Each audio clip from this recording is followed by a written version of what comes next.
Sa ating police report naman, motorista patay matapos masagasaan ang truck sa bayan po ng Calasiao.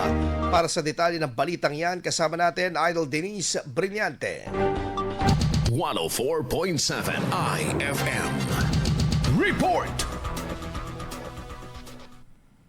Nasawi ang isang 20 anyos na lalaki matapos umano'y masagasaan ng truck sa kaba ng kalsada sa barangay Ambunao, Calasiao noong Hunyo 13, 2026. Batay sa investigasyon, minamaneho umano ng biktima ang kanyang motorsiklo sa outer lane ng kalsada habang tinutulak ang isa pang motorsiklo na naubusan umano ng gasolina. Sa parehong direksyon, isang truck naman na minamaneho ng isang 27 anyos na lalaki ang bumabiyahe sa inner lane at hinihila rin umano ang isa pang truck. Sa kalagitnaan nito, nawalan umano ng kontrol ang biktima at bumagsak ito sa kalsada kung saan napapadaan ang truck at doon ito aksidenteng nasagasaan. Agad na isinugod ng MDRRMO ang biktima sa Pangasinan Provincial Hospital sa San Carlos City, ngunit idineklara itong dead on arrival. Walang ibang nasugatan sa insidente, ngunit dinala pa rin ang lahat ng sangkot sa ospital para sa pagsusuri habang isinasailalim sa investigasyon ang kanilang mga lisensya at ang maaaring may responsibilidad sa insidente. Patuloy na iniimbestigahan ng pulisya ang buong pangyayari habang dinala na sa Calasiao Municipal Police Station ang mga sangkot na sasakyan para sa tamang disposisyon.